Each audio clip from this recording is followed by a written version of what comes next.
Do you ever wish that you could be a fly on the wall when you hear about someone talking about their job? You wonder, I wonder what they do. I wonder what that looks like. I wonder what the experience is like. I remember one time when I was teaching first grade, Mr. Figgenfarm popped into my classroom and he was there just observing. He sat at my desk and he happened to have a little bit of time.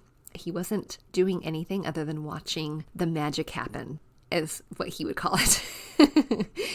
And we got home that night and had dinner and he was like, I don't know how you do that. I just don't know. I was exhausted after 5 minutes.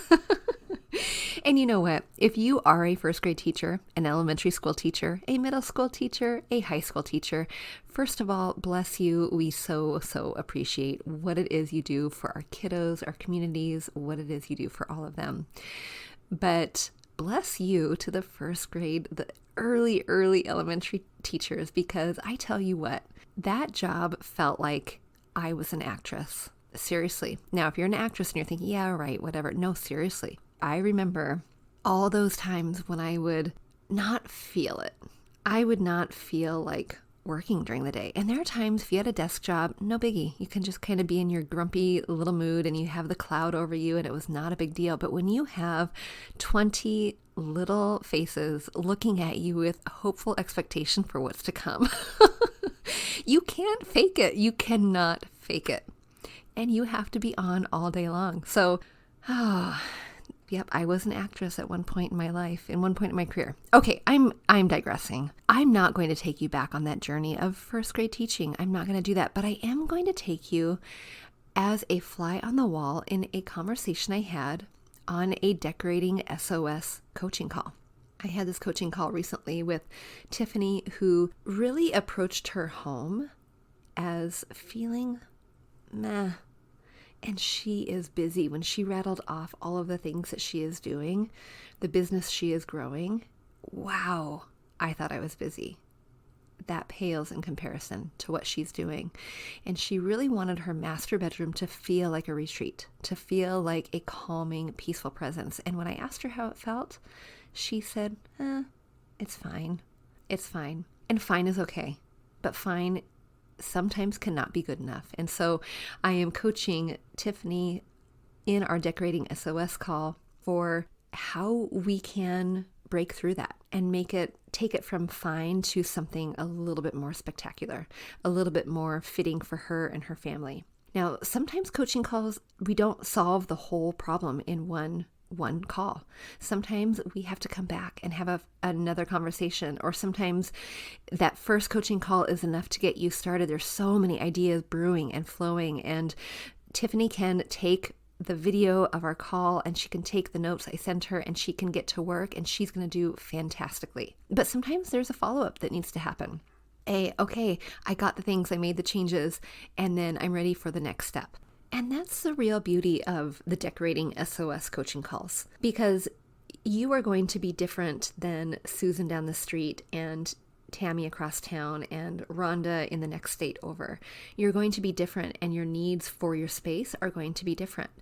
You might get as much information as you would like and need from a 1-hour coaching call that enables you to not only take that first step, but be able to be enough of that first domino, so you will. That first domino that allows the next step and the next step and the next step to happen. You'll notice that you're just hearing 30 minutes or so of our conversation, and our conversation went on longer than that. But you'll notice that there were plenty of actionable steps that Tiffany can take just from the 30 minutes I'm sharing with you. So if you're desiring a very similar experience, knowing that maybe you're feeling in your home space too, whichever room it is, I encourage you to book a call. Book a Decorating S.O.S. call so that you can step out of overwhelm and start. Whatever that starting place looks like for you, it doesn't have to be the full marathon. It doesn't mean that we are hiring the painter to paint the whole house, or we are taking down walls or building up walls. We are not doing that. We're taking the very first step, creating that space, whatever it is that you want it to feel like, whatever it is that you might think that your design style or sensibilities are leaning towards. We're taking that very next step towards getting you there.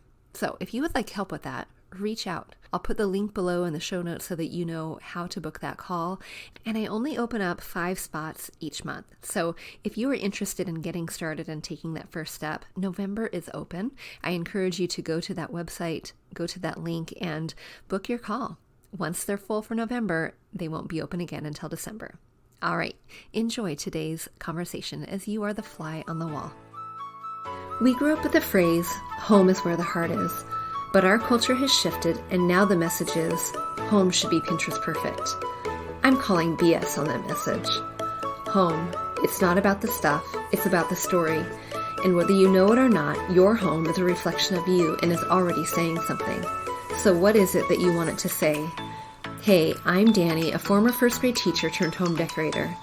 Going from a dual income to a single income so I could stay home with my babies meant budget, like ramen eating, Goodwill shopping budget. And I learned a few things along the way, like how to bring big style to your home without breaking the bank. And I'm sharing it all with you. Tips, tricks, decor, and design advice so you can learn to tell your story with your style. Where you can start living free from the Pinterest perfect trap and start living a life of intention. Welcome to Fig and Farm at Home, where we design happy living and where it doesn't have to be perfect to be beautiful. Tiffany, tell me what it is that brought you to schedule the call with me today. So I want to know, I don't even remember exactly what I said initially, but I really want to know how to be able to decorate and make the house kind of organized in a way where, number one, I'll feel better about it. It'll be to where I can do it like timely, like it won't take me hours of perusing Pinterest and going to stores and even knowing which stores to go to. And then you got to drive there to the store to figure out all the things, like even if there's like places online that have really great decorating things that you know of, that it's like, oh, this would look really great. Here's the link, like go get it. Like someone that can direct me, this would look really great, understand kind of what I want from a selling perspective, point me in the right direction to where I can click, put it in the cart and like done and it's delivered. Like I don't have time to figure all those things out. And so I just don't do it because it feels really overwhelming from a time perspective. And so I need help understanding the best way to do all of this. And just, we've lived in the house for over 2 years. And honestly, I've decorated like mainly the living room, but I've barely done anything that I want to do because every time I think about it, I'm like, well, I need like at least a couple hours looking at Pinterest. And then I need to spend a full day going around all these places and hoping that I find the right stuff. And I'm like, I don't have a day to do that. Yeah. Yeah. And if you do have a day off, that's not. Yeah, I don't want to do that because I really don't like to shop, to be totally honest. I'm like, I really don't want to go to a store. Yeah, I saw that in your interview or your questionnaire that just don't want to go do it. So you want some efficiency. Yeah. You want some guidance in how to pull it all together. Yes. So honestly, I've been thinking about hiring someone to help me with this for a while, but then I am like, well, how much is that going to cost? Yeah. Because like, right. I don't really want to pay thousands of dollars to an interior designer, but it's not happening. Like I'm not doing it. So somebody needs to do it. So it's like, yeah. I'm like, yeah, exactly. Right. And then it's tricky too, because sometimes, who do you hire? Like, that's the question too. Like, how do you know that there's exactly a nice vibe there and you'll work together well? Yeah, exactly. Okay. So tell me, do you have a sense of your overall design style? Like if you were to say, oh, I'm definitely traditional, or I definitely lean a certain way, do you have a sense of that? I honestly don't even know. I have no idea even what that is. Okay. I don't, I've not done it quizzes like, what's your design style? I have no idea. Yeah. Okay. No problem. Do you have an idea of how you want your bedroom to feel? Well, I want it to feel comfortable and relaxing and peaceful, like homey. Always like I want it. Obviously, you sleep there, so I want it to be, um, you know, like a retreat kind of a thing. Like Yeah. you walk in, you're like, oh, it just feels good to be in here. Yeah. Yes. Love that. And you are so incredibly busy. So having a space like that, when you come at the end of the day, you can just relax.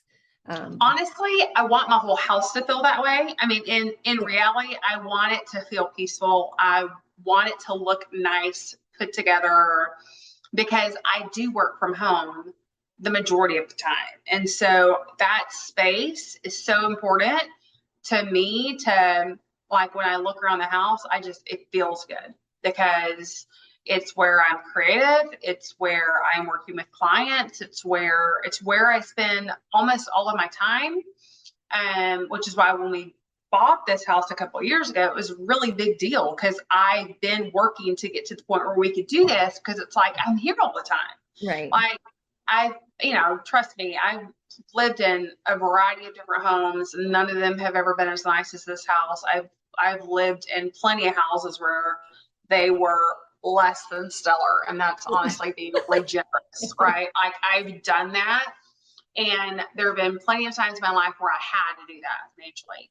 Right. But it makes such a big difference when, from a mental capacity, when you feel good about where you're at all day long and how you're actually showing up and your ability to actually produce more and do better and be more successful. Yeah. And so that's really where I'm at. It's like it needs to feel good. Right. Right. Well, and then you're talking business wise ish, but then you think about how you can pour back into your kids and your husband. Yeah, 100%. Like literally everything. Like most people don't even think about that. They're like, oh, it's not that big of a deal. No, it's everything. It's everything, which is why it's bugging me. I'm like, I got to get this under control because Right. I know it's impacting me in ways that I'm not even really conscious of. Right. Right. Awesome. Okay. Well, on that note, let's pull up the picture of what we see here. I didn't tidy at all. I'm like, I just No, we're just going with it. My husband I and son are am like, what so are you glad you doing? didn't. I'm like, get out of the picture. Get out of bed, quick. I'm so glad you didn't. A lot of times when I go into people's homes, I will say, please don't clean for me. I mean, please don't. We're not going to stand on pretenses, but Yeah. okay, tell me what you see here. Tell me what you love, what you don't love, what you want to keep, what you don't want to keep. So honestly, I'd love to get rid of all of it, but I don't think my husband will let me. He really likes the bedroom set. And it is a nice bedroom set as far as like the furniture is concerned. So that needs to stay because he's not going to let me get rid of it. Okay. But basically, everything else I am not married to. Okay. Do you know what color that is? It's in one picture, it kind of looks ebony. In one picture, it kind of looks like just deeply stained wood, maybe mahogany or something like that. Do you happen to know what is it, more black or more brown tone? It's more of a brown tone. Okay. Yeah, it doesn't help that I took these pictures at night either. Oh, And like literally, I'm like, oh my God, I gotta get this stuff yeah. to Danielle. I'm like, Okay, so bedroom set, we need to stay. Everything else is up for negotiation. Okay. yes. When you see it though, what do you feel when you see, and not the unmade bed, but like when you walk in, when it's made and everything's where it should be, how do you feel in here? It's okay. I mean, it's like it's not bad, but it's not great. It's like it's all right. I mean, I don't like that there's no real decor or anything like that. Like it's kind of neutral. Like it's all right. Okay. That's a good word to describe that. If I were to walk into the rest of your home, would I see, because your space right now is pretty minimal in terms of the things that you have in there. Would Mhm. I see that throughout the rest of your home, whether you like it or not? Would it still be kind of minimal? Yeah, I would say. I mean, like, so I can probably turn my computer and you can see I have like a wall of bookshelves over here. There's more stuff here Okay. than probably anywhere else. I mean, I do have I mean, I like decor, but I'm not one for like a ton of stuff. Sure. Um, So like you're not a maximalist. no. Okay. I wouldn't say I'm a minimalist per se, but probably middle of the road. Like I like, I like decor. I like cutesy things. I want stuff on the wall. I'm totally fine with little trinkets here and there. In fact, I probably do a little bit more of it than I do now, only because like literally when I'm like, oh, that would look really cute. Like I see a picture, I'm like, that would be really cute. And then I go to like Home Goods, I'm like, I don't see anything like that. I have no idea what to get. There's rows of crap, and I'm like, I don't even like. What am I supposed to buy? Right. Yes, and the person who probably has your design sensibility probably already bought it, because at Home Goods you just never know what you're going to find on any given. Exactly. Yeah. Yep. Yeah. Okay. All right, let's take a peek at this picture. Do you and it did get a little distorted. Yeah, that's weird. I don't know why I did that. Yeah, it wouldn't let me, it wouldn't automatically pull it out for me. And you mentioned that the massage chair you think is going to go to the playroom. Yeah, the massage chair and the sauna probably will move in there once it gets finished. Hopefully, sometime in the next couple of months. Like, Okay. yeah, And that's a whole other saga. Is this right here That's a sauna. Oh, can you sit in it? That Yep. is so small. Yeah, it's a TheraSage. It's really awesome. Oh, that looks fantastic. 10 out of 10, highly recommend. Okay. I've had one that you sit inside of, and I sold it to get this one. Sure. The other one actually came with our house, and I got rid of it because it took forever to heat up. And this one's so much better. Okay. Okay. Wow. I've never seen anything like that. That is. Yeah. It's a TheraSage. It also has red light therapy inside too. Okay. So as I'm trying to get a sense of your design style, these little guys are giving me a clue for it. And same with the overall shape of your furniture. The fleur-de-lis, is this something that you would naturally kind of gravitate to if you were out at Home Goods? Used to, but not anymore. Honestly, when we moved in here, I got rid of a ton of my decor because I was like, I just don't like it anymore. It's not really me. And so I got rid of a lot of it. I don't know why I kept those, to be honest. I would easily get rid of those. Okay, because what I'm seeing behind you is just a little bit more modern, a little bit more contemporary, and this reads very traditional. So that's good for me to know. I wonder if I can, my computer's kind of, I wonder if I can like pick my computer up and show you the rest of my office. Oh, yeah, if you think you can. I love that table behind you where the printer's sitting on. Yeah, I got that from JCPenney. Oh, you know what? JCPenney is so underrated. We need to not forget about JCPenney. Okay, so that's my rug. Cute. Oh, that's fun. So that's that. And then oh wow, okay. That's the living room. You see on my uh-huh. So you are not afraid of color. No, not afraid of color. Yeah. Awesome. Love that. Okay, was that helpful? That was helpful. Yep, that was really helpful. Okay. Okay. Do you happen to know what color is painted on your walls? No, and to be honest with you, I kind of want to repaint the whole house. Yeah. Okay. All right. Well, that will be in here. It's almost like, I mean, it really does need to be repainted. It's probably not something that I'm going to do like maybe next year, maybe. Sure. But like in here, it's like faux painting. I think what they did is they painted it that mustard or a deeper shade like that. And then there's like, I don't know if they use a sponge, but they did some sort of faux painting with like a deeper brown to it. Okay. I'm sure you can see it even behind me, like the texture. And then in the living room, the walls are all the same, but there's more light in there, so it doesn't look as dark in there as it does here. And like my ceiling has some, like the hand painted stuff on the ceiling here and in the entryway. Okay. So it is a deeper, richer color in both of these rooms. Okay. Okay. And is that the same color that's in your bedroom? No. No. So Okay. in the bedroom, it is more of a, I would almost color like a, I was going to say butter, but it's not that rich, like a really light, but on the hue of more yellow. Yeah. Okay. That's what I'm picking up over the computer. And so Mhm. I couldn't tell if that was the computer distorting it or if it was really kind of a yellow undertone. Yeah, it's kind of a yellow undertone. Okay. And then the coffered ceilings, are those kind of that mustardy in the bedroom? So that's basically it is. And I think now that I'm looking at it, I've never really thought about this before. I actually think it's the same tone or color palette of what's in here that Sure. they put up there. Okay.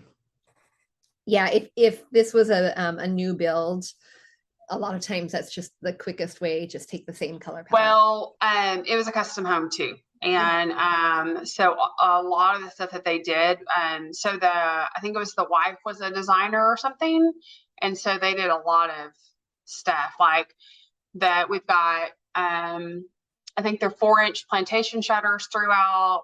There's a lot of like the hand painting on the ceilings. Like there's a lot of different stuff like that they Yeah. did. Yeah. So it was really cool. Yeah. Awesome. Okay, let's take a look at this last view. And I do notice the shutters, those are gorgeous. And then I'm assuming that this doorway leads into the bathroom. Mm-hmm. Okay. Yep, Is it's a that hallway. That very end of it is the laundry room, and along the left is a his and hers that is connected with the master, like the shower. okay? Awesome. And then this is what I'm noticing, that that is the only artwork in your space. Is that right? Mm-hmm. Okay. All right. Well, let's start talking about some of the things that can that we should be thinking about. So, you know, when you're designing a home, and your bedroom is its own little microclimate of whatever you have going on in the home. The designer Right. who designed the building is absolutely, you know, she was making a cohesive color palette, and doing that in the general spaces is awesome. But once you start closing the doors, you can play as much or as little as you want. Mm-hmm.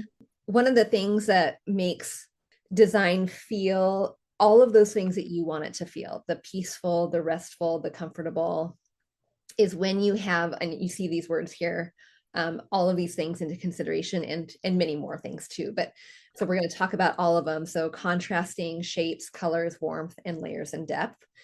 Tell me really quickly about the colors of the pillow. Is that a color you naturally gravitate towards? That deep The kind of peacock color. Yeah, and then the light aqua E. Yeah. So I had more turquoise Okay. previously, and was trying to not do as heavy because that's not as popular now. So I was trying to like add to it, and I landed on that simply because I found those pillows. I was like, that'll work. Yeah. Surely I could find some other decor that'll pull it together, and then I never did. Okay. I love those actually. And so if I were to design your room, which, you know, the purpose of the coaching call is not to design it for you, it is to help you do that yourself, to make these decisions. Of course, we Mm-hmm. can talk at the end, Tiffany, of how I can help you pick product. But I really love that color for so many reasons. But you know, one of the things that we want to think about is the contrast. So when I'm looking at your room and I'm seeing, you know, the yellow is pulling through, yellow, the yellow tone can sometimes not necessarily lend itself, even though it is a warm shade, to the peaceful, calming retreat that you're wanting. Is painting just your bedroom an option, or would you say no? No, I could totally paint the bedroom. Yeah. Okay, awesome. So what we want to think about is a color palette for your bedroom. And a lot of times what I do is we think about a color formula. So we want to have like 100 being the entire formula. And if we were to pick maybe 3 colors within that formula, we want to have, we'll say 60 plus 30 plus 10 equals the whole palette. So 60 will be your foundation. And you have the foundation would be the wall color, basically the walls, and then like light tones. And then we choose maybe a first accent color, primary accent color, and then a secondary. And and then you can start playing with, you know, the product. So if, as long as the product then, like, you know, pillows and rugs and all the things kind of have that color palette in it, then we're creating all naturally already a cohesive space. So like if I were to pick based on this, if I were to pick a color palette for you, I would go lighter. I would actually keep a light, but a creamy white. So a warm white, maybe like an alabaster white, and then have the blues be the primary accent. And then the secondary accent, maybe even some of those mustards that I saw in the other on that little chair or something else. Maybe it's green or something, but or coral or whatever. But that would be initially my first thought would be to have a creamy base as your main big color, and then some blues as your primary accent.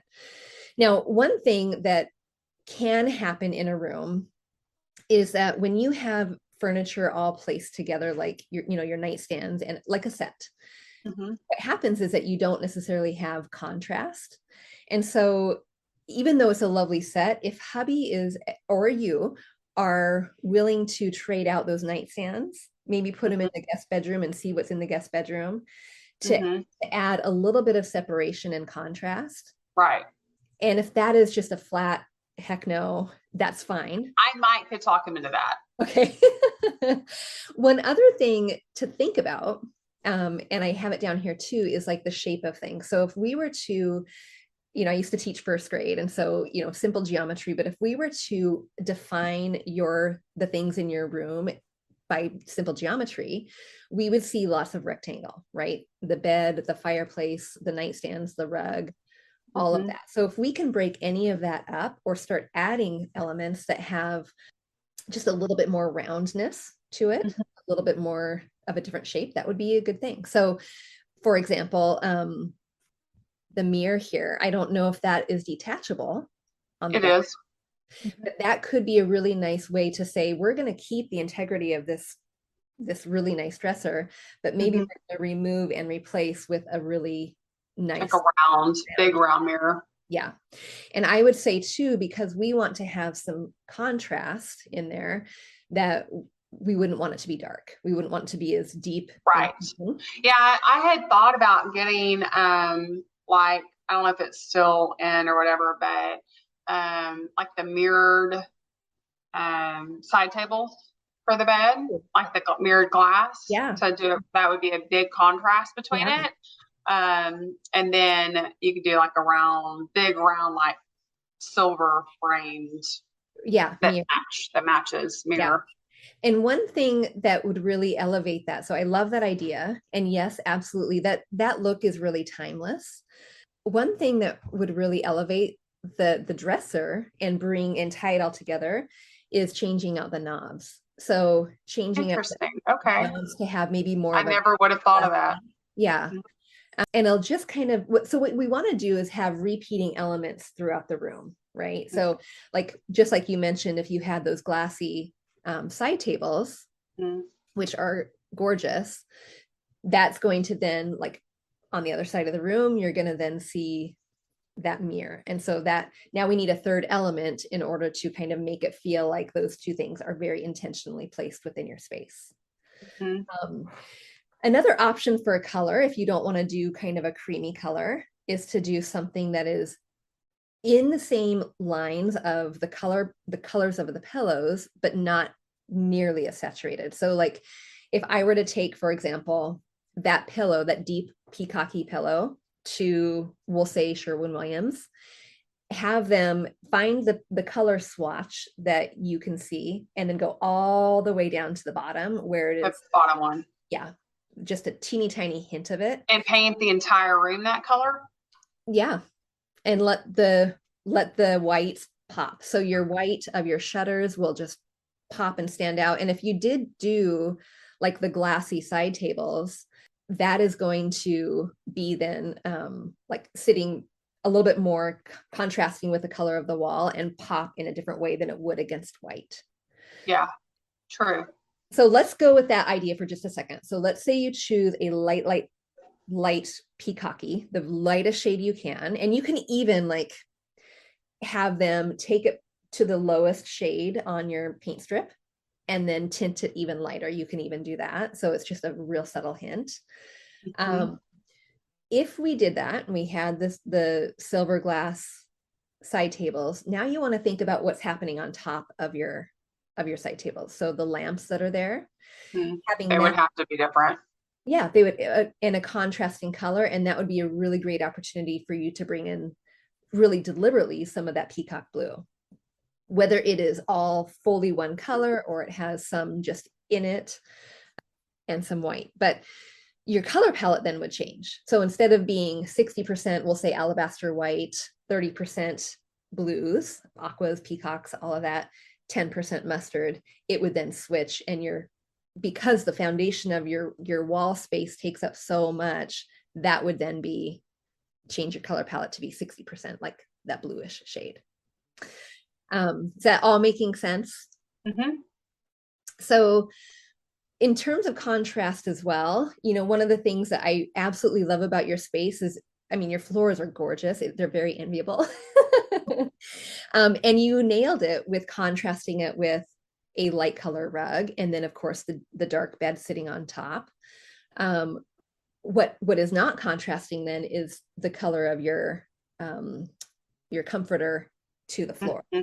So Right. that's another opportunity to add a little bit of contrast in a different way. So if we're using that color palette we're thinking about, I would still keep a very, very creamy base rug, but then that could be an opportunity to play with some of the peacocks or the mustard or whatever other little accent color you have in there.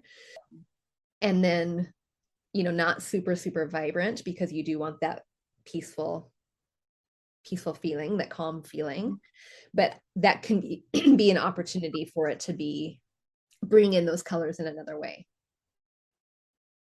Okay.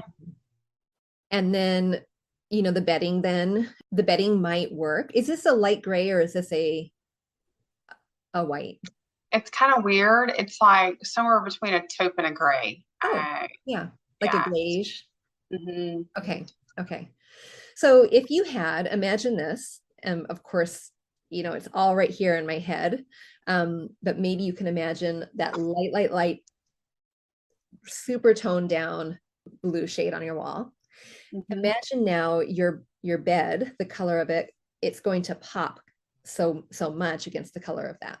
But then a white, a little bit more stark white, rather than kind of the muddled white, Mm-hmm. sitting on top of that, it's going to contrast now with the color of the bed as well as the color of the wall. Mm-hmm. So I actually did have a white comforter until about, well, maybe earlier this year, and it got stained, your skin and all the things, and so I had to get a new one, and I couldn't find another one that I liked, so I got that one. Yeah. So I actually really liked having a white comforter. I thought it looked really great. Right. Yeah. Awesome. So we're on the right track. And then, do you happen to know the color of the molding or the shutters, or I'm assuming that's all the same millwork, the same color? Yeah, it's all the same color throughout the whole house. Okay. I don't know. But the fireplace is a different color, right?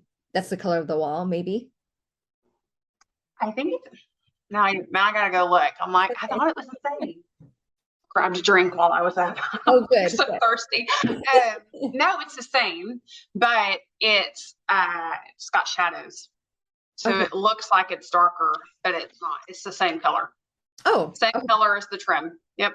Okay. Awesome. Great.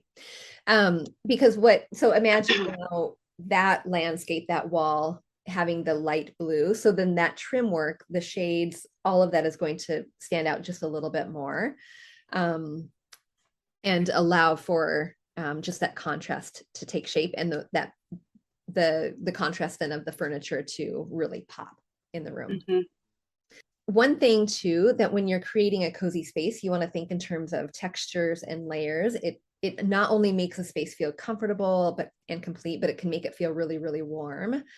And one way to do that, you have beautiful shutters, but one way to do that is to just add layers of curtains on the side. And the curtains could be just not functional because it looks like you use the shades if you or the shutters if you want to. We do. Yeah, we have beautiful landscaping at this house, and literally behind that is a huge, gorgeous flower bed with like the biggest crepe myrtle, and oh my so gosh. they're always open because it's so beautiful. Oh, that That sounds awesome. Yeah, so we wouldn't want to block any of that. Like we wouldn't No. want to filter, any of the shade or any of the sunlight or any of the view. So Right. you can always hang them just at the edge so that the edge is, So an actual rod and then keep the actual curtains at the edge pulled to the yeah, right. yep. And there's a trick to doing that so that they're not like pulled super, super tight, but just like popping them just a little bit in order to create that wave. Okay.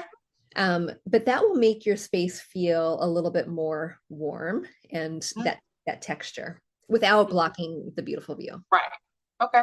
How do you, just curious, how, because we don't have plantation shutters here. How do you open those? Like if I wanted to open the window to get a fresh breeze, how do you open those? So there's a hinge and you actually just pull it out and then it hinges as if you're opening a door and Okay. then you can get to the latch, raise the window when you shut it back. It's got a magnet where it like Oh, it's stays against there. together. Okay. Okay. Um, they're gorgeous. Yeah. Thank you. And then another thing too that you can think about, like I love the idea of the glass. In fact, that wasn't an idea I had in my mind. But I like that. It feels a little bit more opulent and a little bit more retreat like. But Mm-hmm. sometimes when you think about bringing warmth to a space, you can think about natural wood tones. And that's where it gets a little tricky, with the Yeah, because we've got the wood floor and the dark yeah. furniture. Yeah, I don't know that I would want that. Yeah, and I agree. I don't know that that's necessarily the direction to go, but that could be something that you think about when you're maybe styling that little mantle or you're styling the top of your So dress. like little accents. Right. Mm-hmm. Okay, that makes sense. But you'd want it to be kind of the lighter tone. We wouldn't want it to match the wood floor at all. Right. Yeah, it'd have to be like the other end of the spectrum. So the furniture would be dark, the floor would be medium, and it would be like the lightest Right. Right. And of the it would spectrum. yeah, and it would probably pull some of the tones of the furniture in there. Okay. And then let's talk about artwork.